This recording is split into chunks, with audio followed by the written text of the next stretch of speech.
Adérónkẹ́ Adéṣọlá lórúkọ tèmi, olórí sport, olórí ìròyìn eré ìdárayá. Òkè lórí ìkànnì ìbánidọ́rẹ̀ẹ́ Facebook ẹ láǹfààní láti máa wò wá ìyẹn bó ṣe ń lọ ìyẹn nínú ilé agbára.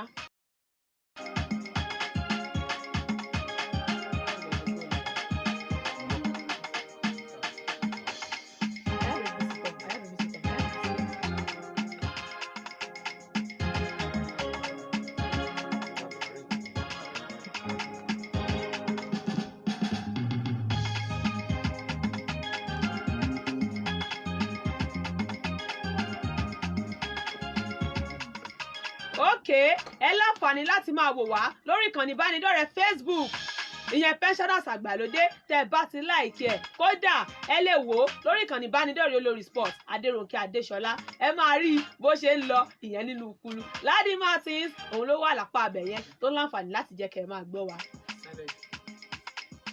Òkè ló ní kánmọ́kánmọ́, ló ní wéréwéré, ló ní kíámọ́sá, ló ní wàrà ń ṣèṣà. Ẹ̀yin tèmi ó ti yẹ yín náà, ẹ ní kankújẹ, ẹ ní gungi àárẹ̀, ẹ ní máyán fònà. Ó yá náà àní ṣàwúregi. Láti bẹ̀ láàárọ̀ tèmi mo lálejò ìyẹn nínú ilé agbára. Ọlọ́run ṣe mọ̀ pé lẹ́ẹ̀kan mo láàánú Olúwapọ̀ Fásọyìn ó ń fòkè ó ń fòlẹ̀ bẹ́ẹ̀ ní kẹ̀ṣẹ̀ tó lólórí sport tó yá náà. Òkè àmọ́ mo wá sọ fún òkè jádórí ringi ká dórí ringi náà ká tó mọ ẹni tó lè múra wọn. Àánú Olúwa má lọ bẹ́sẹ̀ tó máa nẹ́pa o. Láàárọ̀ tèmi abẹ́ṣẹ́kù bí òjò ó wà nílé agbára. Ẹ wò ó kí n tó máa lọ sọ́dọ̀ ẹni tó wà nílé agbára. Ẹ jẹ́ n sáré bẹ̀rẹ̀ láti orílẹ̀-èdè Nàìjíríà. Ẹgbẹ́ agbábọ́ọ̀lù Rivers United òun ló ti ṣàfihàn àwọn agbábọ́ọ̀lù tuntun o eléyìí tí wọ́n mọ̀ lò ìyẹn fún sáà 2019-2020 nínú líìgì orílẹ̀-èdè Nàìjíríà eléyìí tí ó bẹ̀rẹ̀ ìyẹn ní kòpẹ́kòpẹ́ yìí. Ẹni tí í ṣe alákòóso fún ẹgbẹ́ agbábọ́ọ̀lù Rivers United òun ló sọ̀rọ̀ tó ní àwọn agbábọ́ọ̀lù wọ́n gbọ́dọ̀ ṣe dáadáa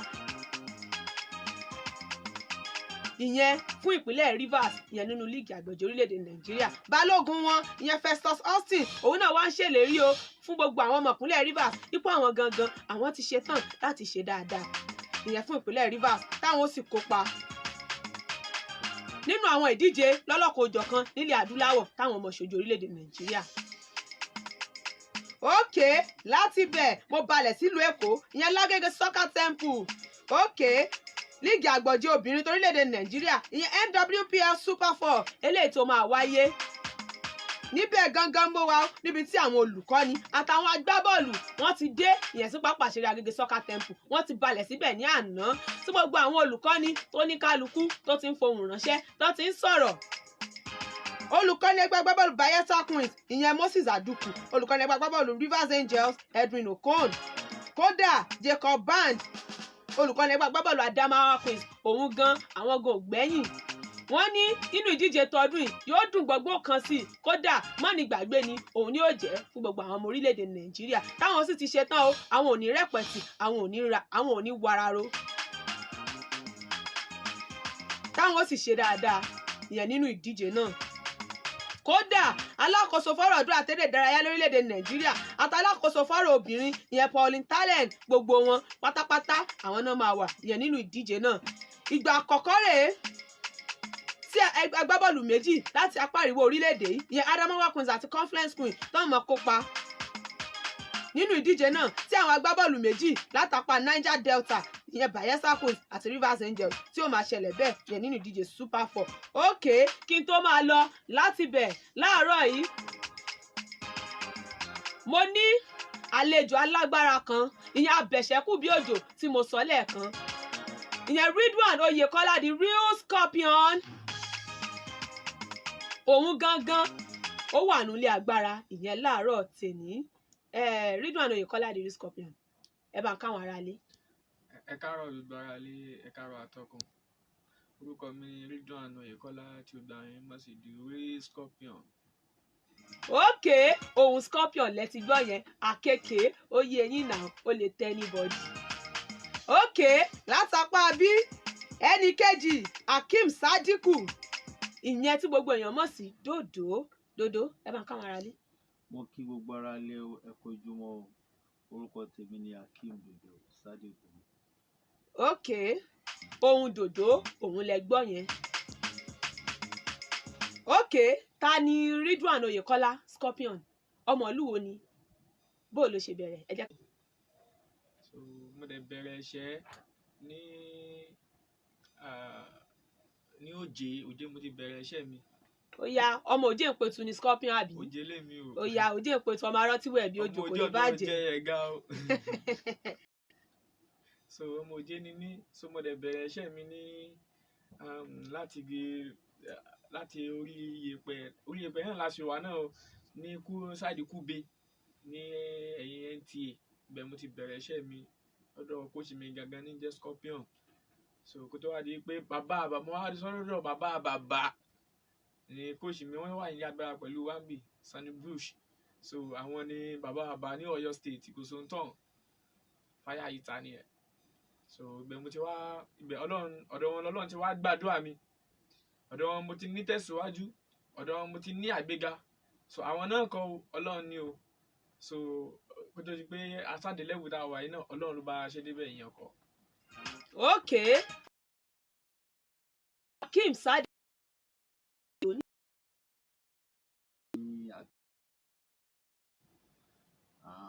Adúpẹ́ Ọlọ́run náà ló fún wa ṣe kí iṣẹ́ agbára wa mọ́. Ó dẹ̀ tún fàṣẹ pé kí gbogbo èèyàn ara lé pé ẹ ṣe ẹ̀kọ́ àdúró ti wà ní gbogbo ìgbà tí a bá ti fẹ́ jà tẹ́ máa wá ń yẹ wá sí orílẹ̀ dúpẹ́ gbẹ́ ṣe gan-an.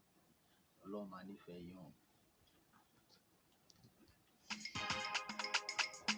It's not coming out. This person.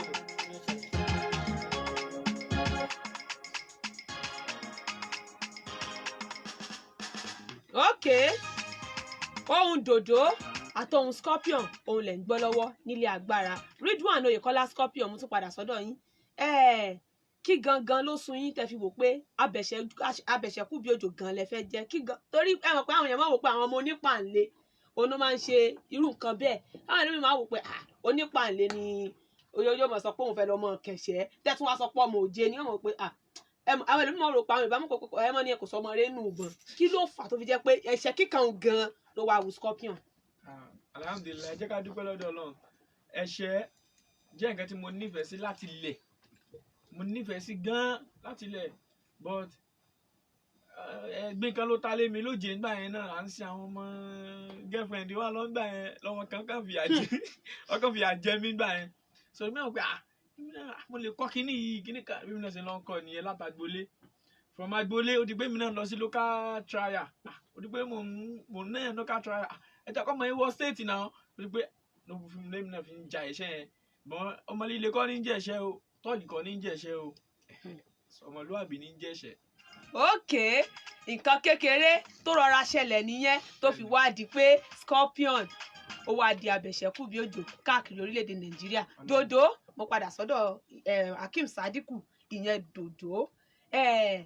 àwọn ìjà eléyìí tí ẹ ti jà ẹ jẹ́ ká mọ̀ ṣé ìpínlẹ̀ Ọ̀yọ́ nìkan lẹ ti ń jà yàn káwọn kan máa ń pè local champion wípé bóyá inú yàrá wọn bí ní sinimá kábúrò mi mọ́lẹ̀ ní ìsìn tí bá sáré bóyá mo fẹ́ point ẹ̀ ní o point 1 point 2 mo sáré nà nínú yàrá tó yẹ pé mo wá dé ta mi lè mú anybody ọ̀dà pé kàn máa nà mí wálé wọn ni àlàyé local champion ní ẹ kò sí ẹni tó lè mú. ṣé ìpínlẹ̀ Ọ̀yọ́ nìkan lẹ ti ń jà ní àbí orílẹ̀-èdè Nàìjíríà ẹ ṣojú wọn ẹ jẹ́ ká mọ̀.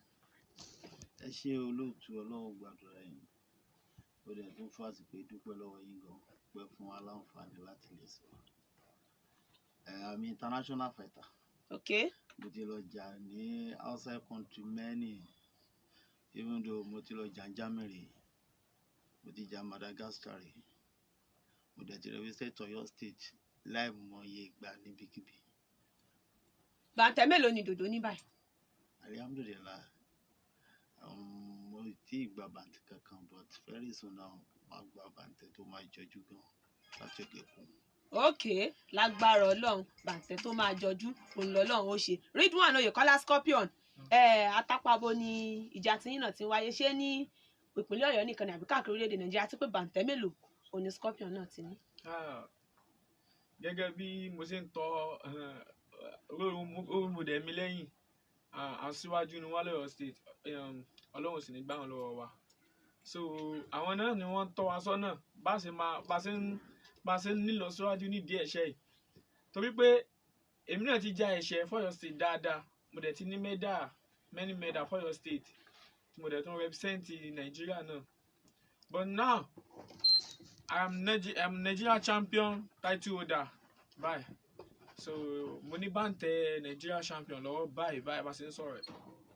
ok bàǹtẹ̀ Nigerian title Dodo kí n tó máa tẹ̀síwájú kí ló gangan ló sọ yín náà débi abẹ̀ṣẹ̀ tẹ́ fi di abẹ̀ṣẹ̀ kú bí ojò torí mo ti béèrè lọ́wọ́ Scorpion ní torí ọ̀rẹ́bìnrin àwọn ṣe pé anybody gbọ́dọ̀ nà mí kí n gbé ẹ̀mọ̀ náà as per pé obìnrin on that level so kí ló sọ yín náà débi abẹ̀ṣẹ̀ kú bí ojò. ẹ ṣe àtọkùn Ọlọ́run gbàdúrà yín n tó sọ èmi débi ẹ̀ṣẹ̀ kíkan ni pé ìgbà táwọn kékeré mo máa ń like kí máa wo àwọn tó máa ń ja wrestler àwọn tó ń ja boxing mo wá rẹ́nìkan tí mo like tó máa ń jà gan nínú àwọn ẹlẹ́ṣẹ̀ yẹn that is Marlene Tyson ẹni yìí mo like bó ṣe ń jà yìí mo ní interest kìíní ó dàbí èmi gan máa lọ kọ́ kìíní mo máa ja ẹ̀ṣẹ̀ yìí mo dẹ̀ wá dúpẹ́ lọ́wọ́ Ọlọ́run pé ìgbà tèmi náà bẹ̀rẹ̀ it's very easy to me kò sí any competition tí n bá lọ tí mi ò ti ń gba medal that's why mo fi love boxing. ok Mike Tyson òun gangan àwòkọ́ṣe ti yín ẹ̀ńtẹ́yìn nífẹ̀ẹ́ sí jù Ridwan Scorpion kálẹ̀ yín nífẹ̀ẹ́ sí jù nínú tẹ̀dẹ̀ ń wò gẹ́gẹ́ bí àwòkọ́ṣe nínú eré ìdárayá abẹ̀ṣẹ̀ kú bí ojò. ẹni tẹ́mi wò bí àwòkọ́ṣe náà ni Floyd Mayweather. ó yá. so àwọn làwòkọ́ṣe mi àwọn role model.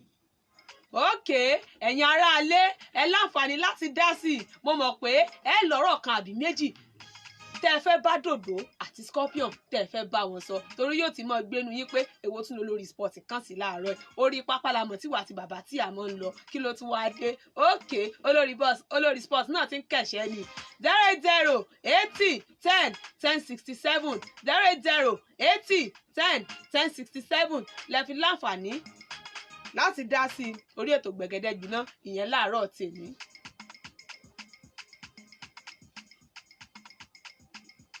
ok ẹ tún lè lu eléyìí 090 81 11 1067 090 81 11 1067. Hello ẹ káàárọ̀ Hello ẹ káàárọ̀ kí lórúkọ yín àti ibi tẹ́ ti ń pè.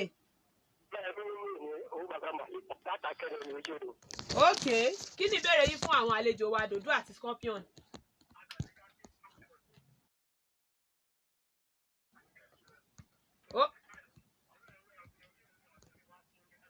ok ẹ ṣe náà kò ní bàjẹ́. ok wọ́n láwọn kan fẹ́ kí Scorpion ni àti Dòdò ìyẹn nínú ilé agbára. ẹ bá mi wá ìtẹ̀ tí wọn kan lè máa gbọ́ àwọn kan sí i. wọ́n ń gbọ́. ok mi mọ̀. ok hello ẹ káàárọ̀ o ẹ káàárọ̀ kí lórúkọ yín àti ibi tẹ́ ti ń pè. ok ìbéèrè yín fún Scorpion àti Dòdò. Dòdò ìbéèrè yẹn. ok wọ́n á dáhùn ìbéèrè yẹn. kìí ṣe ọmọ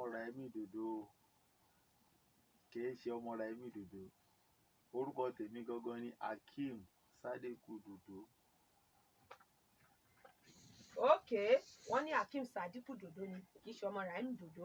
ok ká tó gba ìpè míì lánàá ife ẹ̀yẹ àgbáyé láàrin àwọn ọ̀jẹ̀ wẹ́wẹ́ 17 World Cup ó wáyé lánàá orílẹ̀-èdè Nàìjíríà ó gbójú orílẹ̀-èdè Ecuador àmì ayò 3-2 ni Angola ó fìdí Canada ó fìdí wọn rẹmi àmì ayò 2-1 Brazil ó ṣètò ya lágbára yẹn fún orílẹ̀-èdè New Zealand àmì ayò 3-0 Australia àti Hungary àmì ayò 2-2 òun náà jọta orílẹ̀-èdè Nàìjíríà Angola àti Brazil wọ́n ti kógojá ìyẹn sí ìpele ẹlẹ́ni 16 round of 16 òun náà ti kógojá sí báyìí o. ok padà sọ́dọ̀ àwọn àlejò mi ìyẹn Ridwan Oyèkọ́lá Scorpion ṣé ìjọba àwọn gangan làwọn tó ń ṣonígbọ̀wọ́ yín ni àbí ẹ láwọn kan tó ń ṣonígbọ̀wọ́ yín àti pé kí ni ìrànlọ́wọ́ èyí tíjọba tó ti ṣe. ẹ ṣe gan-an atọ́kùn ìjọba ò tí ì bá wa dá sí eré ẹ̀ṣẹ̀ ní Ọ̀yọ́ state báyìí especially ní professional mo tí ì bá wa dá sí ara kò dẹ̀ tí ì sí ìrànlọ́wọ́ kankan láti ọ̀dọ̀ ìjọba rárá. So àwọn chairman wa àtàwọn manager wa àwọn ni wọ́n ń try náà ràn wá lọ́wọ́, wọ́n ń gbé wa.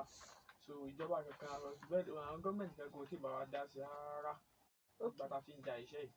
ok ọ̀gbẹ́ni Dòdó, kí ni àmọ̀ràn yín fún ìjọba lórí ẹ̀ṣẹ̀ kíkàn àti bọ́n ṣe lè ṣàgbéga rẹ̀ ìyẹn ní ìpínlẹ̀ Ọ̀yọ́ àti káàkiri orílẹ̀-èdè Nàìjíríà, torí ẹ̀yin ẹ ti lọ jà káàkiri kódà ní òkè ta ẹ ti lọ jà ẹ sì ti mọ bó ṣe ń rí. Kí ni àmọ̀ràn yín fún ìjọba orílẹ̀-èdè Nàìjíríà? ẹ ṣe atọ́kùn àmọ̀ràn mi fún gọ́ọ̀mẹ̀ntì wa, onímọ̀ràn Ṣèyí Mákindé bàbá wa, Ọlọ́run máa bá wa ràn wọ́n lọ́wọ́. A mọ̀ pé omi sì pọ̀jọ́ ká lọ nítorí mo mọ̀ pé wọ́n nífẹ̀ẹ́ sport lọ. Mo dẹ̀ wish pé kọ́lọ́run jẹ́ kán lè gbọ́ lórí ètò yìí pẹ̀lú nǹkan táwa náà sọ.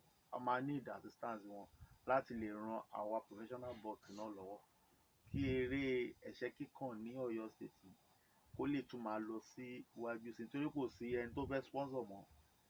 Àwọn promoter wa ta ní lọ́kàn tí ẹni try lọ ń gbìyànjú pé káwọn manage. ok ẹ já gbà pé ẹ lọ ẹ káàárọ̀. yes o kí lórúkọ yín àti ibi tẹ́ ti ń pè sà? ok Ridwan, Scorpion àti Dòdó wọn wà ní agbára, kí lẹ ní fún wọn?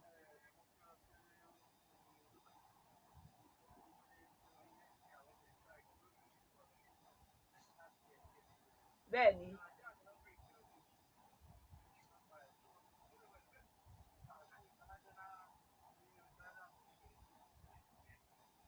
ok kí lẹ fẹ́ béèrè lẹ́ẹ̀kan sí àgbọ́ dáadáa.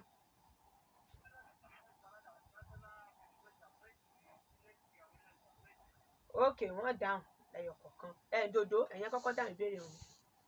Mo ti jà fún Nàìjíríà rí láìmọye ìgbà tí ìṣe kan. Mo ti represent Nàìjíríà ní Cote d'Ivoire, mo ti represent Nàìjíríà ní Germany. kódà Scorpion Yeah. ẹ ti ṣojú orílẹ̀-èdè Nàìjíríà yìí ẹ Bẹ́ẹ̀ni. dá àwọn olólùfẹ́ yín. Èmi náà mo ti sójú orílẹ̀ Nàìjíríà, mo ti bá other country, mo ti bá jà, mo dẹ̀ fẹ̀yìn ẹ̀ lélẹ̀ náà. So ok ẹ ṣe lẹ́nìí nínú ìdíje ife ẹ̀yẹ àgbáyé fún àwọn ọ̀dọ́ tọ́jú wọn lábí ọdún 17 ìyẹn under-17 World Cup tó ń lọ lọ́wọ́ lórílẹ̀‐èdè Brazil láago 9 alẹ́. Holland àti Senegal wọ́n mọ̀ fara wọn láṣọya. South Korea àwọn àti France wọ́n mọ̀ tẹ́ pẹpẹ ìjà tó bá wá di aago 12 òru. Chile àti Haiti wọ́n mọ̀ mú nǹkan lẹ̀. USA àti France àwọn náà mọ̀ bára wọn fà á. Orílẹ̀-èdè Nàìjíríà ìfẹsẹ̀wọnsẹ̀ wa ìyẹn fún ti ìpele eléyìí tó gbẹ̀yìn yóò wáyé ní ọjọ́ 1 oṣù kọkànlá pẹ̀lú táwọn kojú orílẹ̀-èdè Australia yẹn nínú ìfẹsẹ̀wọnsẹ̀ náà.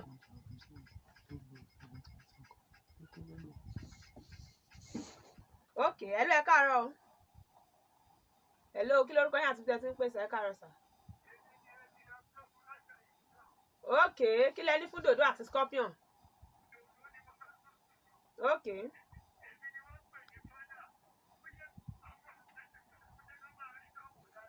ok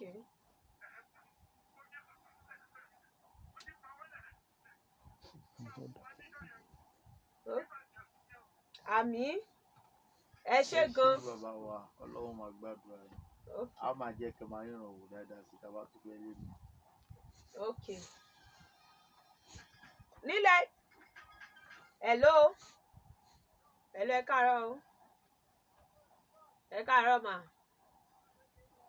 ó ń lọ dáadáa kí lórúkọ yín àti bí ẹ ti ń pè mà?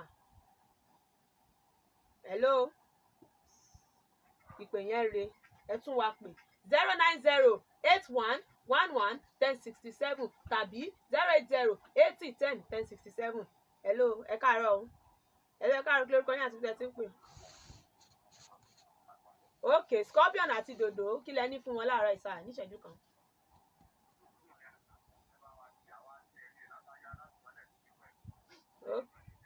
ok àmín àmín ok lánàá nílẹ̀ Spain nínú ìdíje Spanish La Liga Alaves àti Atletico Madrid àmì ayò kọ̀ọ̀kan náà jọgbá. ẹgbẹ́ agbábọ́ọ̀lù Barcelona ìlúkulù ló lu Real Valladolid àmì ayò 5-1.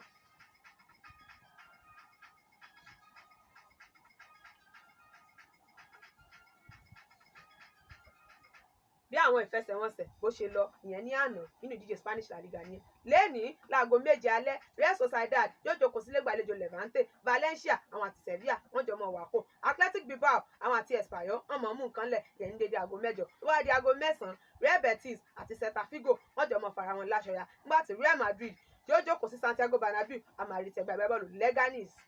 Okay, Scorpion ìjà kan wáyé yẹn ní kòpẹ́kòpẹ́ bóyá bí oṣù 3 sẹ́yìn ní pápá ìṣeré Ọbáfẹ́mi Awólọ́wọ̀ láàrin ìṣẹ́jú àyá 3 àbí ìṣẹ́jú kan àti ìṣẹ́jú àyá 30 àyá ní Scorpion ó sáré fi sí alátakò ẹ̀ ló sáré fi sí lára. Àwọn èèyàn wá ní Scorpion ó gbà ní nǹkan ni o ó ṣe kinní kan ni o ẹ bá wà nínú náà.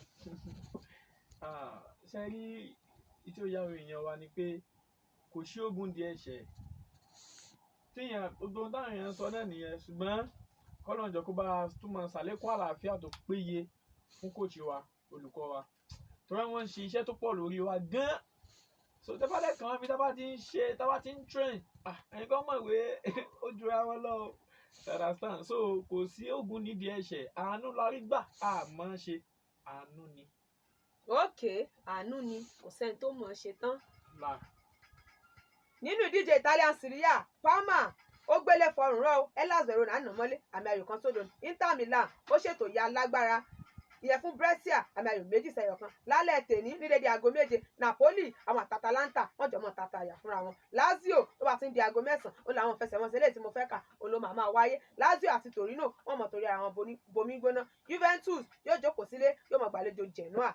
Ẹgbẹ́ agbábọ́ọ̀lù Udinese àti Roma wọ́n mọ̀ Roma àyà fúnra wọn. Cagliari àwọn àti Bologna wọ́n mọ̀ bóra wọn bòkúbò. Ẹgbẹ́ agbábọ́ọ̀lù Sassuolo àwọn àti Fiorentina náà jọ mọ̀ mú nǹkan lẹ̀, nígbà tí Sampdoria yóò jókòó sílé yóò mọ̀ retí Lecce. Lánàá nínú ìdíje Carabao Cup Oxford United àwọn àti Sunderland àmì ayò kọ̀ọ̀kan náà jọ gbá. Ìgbà tó wá di ibi goliwomi gbá ìyẹn penalty níbẹ̀ Oxford United ló ti dídùn dúyà ìyẹn fẹ́ gbàgbá bọ́ọ̀lù Sunderland àmì ayò 4-2. Crawley Town orí ẹ̀yìn wájú kọ Leicester City àmì ayò 3-1. Bolton Albion òun náà ó gbélé fọrùn rọ Leicester City òun ló lọ mọ́lé àmì ayò 3-1. Manchester City ó ṣètò ìyá alágbára ìyẹn fẹ́ gbàgbá bọ́ọ̀lù Southampton torí àwọn yẹn tẹ̀sí kan wifi wọn lẹ́tẹ̀lẹ̀ lẹ́yìn 9 sódò wọ́n tún jẹ 3-1 yẹn lọ́wọ́ Manchester City lánàá. Ìgbà agbábọ́ọ̀lù Everton àti Watford àmì ayò 2 sódò Everton ló fi gbé wúrò sódò Watford. Lẹ́nìí ní dédé aago 8 Liverpool yóò jókòó sílé tó mọ̀ gbàlejò agbábọ́ọ̀lù Arsenal tó bá wá di aago 9 kù ìṣẹ́jú 15 ìyẹn 8:45 Aston Villa àwọn àti Wolves wọ́n jọ mọ̀ mú nǹkan lẹ̀ tó bá di aago 9 ó kọjá ìṣẹ́jú 5 nípa agbábọ́ọ̀lù Chelsea àti Manchester United wọ́n mọ̀ wọ́ra wọn. Dòdò kí ni èròǹgbà yín yẹn fún ọjọ́ iwájú àti gbogbo àwọn àfojúsùn yín ìyẹn ní bóyá bí ọdún 4-5 sásìkò tàwa àti àwọn nǹkan tẹ́ ẹ ní fún ọjọ́ iwájú?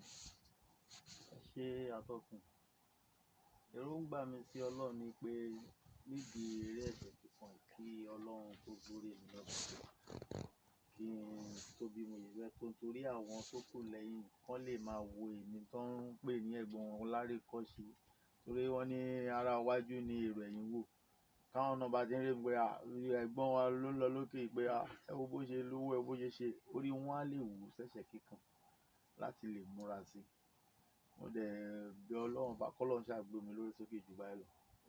Àmín. Ridwan Oyèkọ́lá Scorpion kí ni àfojúsùn tiyín náà nìyẹn fún ọjọ́ iwájú àti fún ẹ̀ṣẹ̀ kíkàn? Àfojúsùn mi náà ni pé torí mi náà àwọn kan ni mo wò wájú so tó sì jẹ́ pé àwọn náà tọ́ wa sọ́nà iná ni ọ̀gá mi Akeem Sadiku Dodo kọ́lọ́njẹ́ wọn pẹ́ fún wa gan. So èmi náà dẹ̀ ni Ọlọ́run tí wọ́n ń gbé mi náà lọ sókè nísìn àwọn tó tún bọ̀ lẹ́yìn tèmi náà mo fẹ́ kán máa rí mi ní àríkọ́ṣe èyí tí ó máa wù wọ́n tí ó sì máa dùn wọ́n nú. Àmín. Bẹ́ẹ̀ òun ló máa rí. Ókè ọjọ́ tí ń lọ àmọ́ ká tó máa lọ ẹ jẹ́ n sáré fún yín lélẹ̀.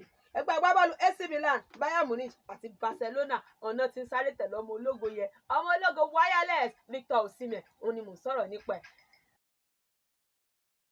láti tọwọ́ bọ̀wé àdéhùn ìyẹn pẹ̀lú ọmọkùnrin náà ìyẹn láti gbé kúrò ní ẹgbẹ́ agbábọ́ọ̀lù Lille. Ó wù ní ká jẹran pẹ́ lẹ́nu ó fa ọ̀nà fún ìyẹn stubborn. Ókè láàárọ̀ tèní mo ní Ridwan Oyèkọ́lá ìyẹn the real Scorpion àti Hakeem Sadiku ìyẹn Dòdò Hakeem Sadiku Dòdò ẹ bá wa dábìlì fáwọn aráalé àtàwọn olólùfẹ́ yín. Mo kí gbogbo ẹ̀yin ará ilé o, ẹ ṣé o, Ọlọ́run máa nífẹ̀ẹ́ yín o. Tí a bá tuntun ní any tournament lẹ́yìn ilé yín ní Grace tó pé inú yín á dùn gan-an tẹ̀lé máa enjoy ìjà tí máa jà, ẹ ṣé mo rí lè dúpẹ́ gan-an. A nígbàgbọ́ pé tá a bá pè yín pé táwọn olólùfẹ́ yín bá ní ká pè yín kẹ́ ẹ wá ṣẹ̀sùn wá jẹ wọn ní ìhò. Kẹ́ ẹ pè mí lẹ́ẹ̀mẹwàá máa wá olúgbọ́ lọ. Ok Ridwan Oyekola the real Scorpion bá ń dábìlì fáwọn aráalé àwọn ẹ ṣé olólùfẹ́ yín. gan ẹ̀yin fans wa nílé lóko, a dúpẹ́ fún àwọn àtìlẹyìn eléyìí tá a máa ń fún wa ní gbogbo ìgbà, a dúpẹ́ o. Ọlọ́run á dẹ̀ máa ràn yín lọ́wọ́, a máa kún yín lọ́wọ́, a dẹ̀ dúpẹ́ lórí iléeṣẹ́ yìí náà kò ní jóná o. So tẹ́ fún wa ní opportunity láti sọ̀rọ̀, ẹ ṣé a dúpẹ́ gan. Ok ẹ ṣé gan. Ok mo rólùkọ́ni Ridwan Oyekola Scorpion àti olùkọ́ni Hakeem Dòdò olórí sport gan bọ̀ wá kẹ̀ṣẹ́ mo dẹ̀ nígbàgbọ́ pé olùkọ́ni wọn Sunday Bruce ó máa kéènì gan lẹ́mìí gan ṣe máa kẹ̀ṣẹ́ mánéjà àwọn náà gbẹ̀yìn ìyẹn Ṣọlá Ford bàbá gan dúró orí wọn ti ń bá síbẹ̀. Ok òun ní kájà ń pẹ́ lẹ́nu òfòànà fún yẹn stubborn Black Queen ó ti ń já mi lẹ́ẹ̀kan náà ilé ti yá akéde ètò fún sáà táwa yìí Bilkis Ṣọlá Táíwò the Black Queen Collins Adéyínká òun la mojú ẹ̀rọ Ladi Martins òun ló ń láǹfààní láti jẹ́ kẹ́ mọ̀ wò wá lórí ìkànnì ayélujára Facebook Àánú Olúwapọ̀ Fáṣọyìn ó ṣe brother from another mother kò ní bàjẹ́ pensioners FM òkè òun láàmú ọ lọ. Lórúkọ olóòtú ètò Gbẹ̀gẹ́dẹ́ Gbiná Florence Ọmọbọ́lájí Akíntọ́lá màmá sports òun lèmi olórí sport Adéròǹkè Adéṣọlá òun mò ń dágbére.